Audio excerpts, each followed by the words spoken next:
gums at each other any chance they get. The fight clock is brought to you by Modelo.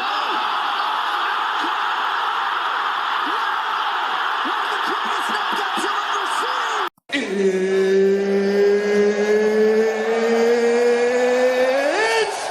time for you to sit back, relax, and listen to a complete and fucking utter armchair expert give his completely and utterly useless opinions on the one hell of an amazing sport that is MMA.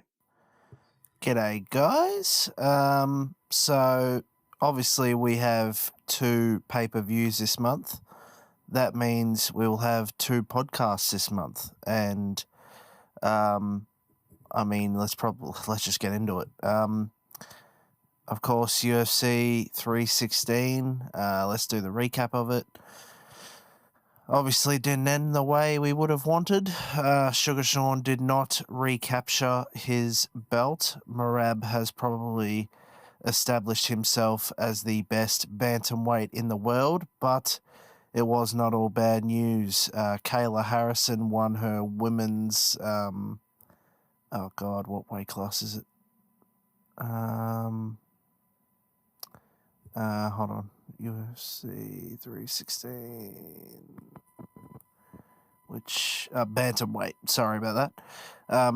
Kayla Harrison won her women's bantamweight title, or won the women's bantamweight title. And after the fight, Amanda Nunes, the lioness herself, came in to the cage, and it seems like we're going to get Amanda Nunes versus Kayla Harrison. Amanda Nunes just went into the Hall of Fame, actually, so we'll talk about that. But UFC 317, International Fight Week, and what a card we have in store, ladies and gentlemen.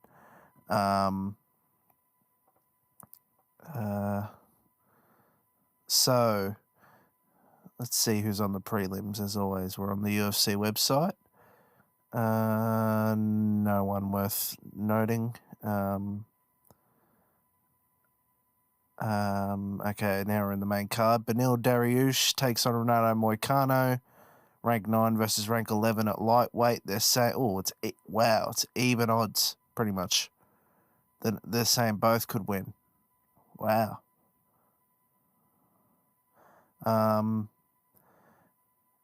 But we, of course, get into the business end, ladies and gentlemen. In the co-main event for the flyweight division title, we have Alexandre Pantoja taking on New Zealand's own Kai Kara France, ranked number 4. They're saying he is the underdog, which is interesting. We know what happened with an underdog last time. Let's go JDM. Hoping to God he wins. So we have 3 Aussie and New Zealand champions. And I guess we get our own, you know how they used to have the African champions. Now we get our own kind of crew, the Aussie champions. But in the main event of the evening for the vacant, due to Islam Makhachev vacating, lightweight division title, we have Ilia Topuria versus Charles Oliveira. There's number 1, or Ilia isn't ranked, but Charles is number 2. They're saying Ilia's going to win by a long shot, which is not surprising given his lethal hands. I kind of hope he doesn't, because I really, if I'm being honest, don't like Ilia. He's a bit of a, he's just cocky, I think. But more than likely he probably will. He's got dangerous hands, knockout power, obviously, and he can submit too. So it'll definitely be a very interesting fight nonetheless. But, of course, it being International Fight Week didn't just mean that it was a fight card. It was also the Hall of Fame, and we had a lot of inductees. Mark Kerr got inducted into the Hall of Fame. And The Rock was there, who's obviously done a movie on Mark Kerr that's coming out later this year, The Smashing Machine.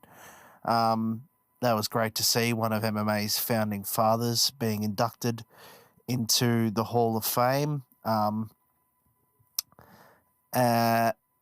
Vitor Belfort got inducted, but the one I didn't know about and the one I was most interested to see was Izzy versus Kelvin Gastelum being inducted. That if you follow us on Insta, you would have seen I put on our story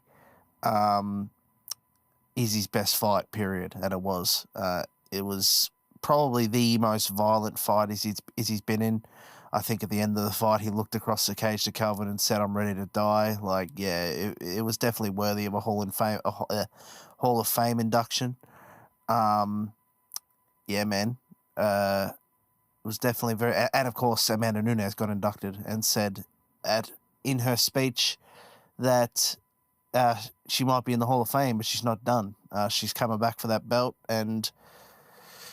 Look, I liked the way Amanda retired. Obviously, undefeated, undisputed. Khabib did the same thing. I think it was a very good way to go out. But as far as female fighters, there's not that many I'm really interested in. Valentina, Wei Li, and Amanda, really. That's about it. So in that sense, I'm kind of glad she's coming back. But we will just end the podcast by discussing the announcement that Dana White made at the end of the UFC Baku card, and that is that we finally, after about 7 months, have a resolution to the ongoing Jon Jones and Tom Aspinall dilemma, and that is that the fight, as many people suspected, is not happening. Jon Jones has retired and Tom Aspinall is now officially the heavyweight champion of the world. If it wasn't clear to anyone already that this was probably going to be the outcome, it became clear when Jones went on the Nelk Boys and he said pretty much more or less, "I'm done," and then I think he walked out on him. And then also, of course, it was announced, I think literally within about half an hour of that announcement, that John's back in some legal trouble. He apparently ran from the scene of an accident yet again back in February. Somehow got swept under the rug. And if it's not convenient timing, the UFC at least lucked into it, because they would have had to have stripped him when that came out, surely. But yeah, finally we have a resolution. Pretty shitty way to do it, I've got to be honest. Just announcing at a midnight press conference that we have a new UFC heavyweight champion, which is kind of symptomatic of the UFC over the past few years. I mean, as we know, Dana announced Conor versus Chandler after the UFC 300 press conference. They don't seem to be too big on promotion anymore. I don't know why. They used to definitely be much more into it, especially back in the Conor days. But, and pretty shitty way to do Tom, really. Just, announce that he's the champion at a midnight press conference, especially when you had International Fight Week, literally a week away, and Tom's in Vegas for it. And he's going to be in Vegas for the card. Like, you could have had a ceremony, you could have given him the belt, announced that John retired at the ceremony. There was definitely better ways to do it, I think. But anyway, it is what it is. At least we finally have some resolution.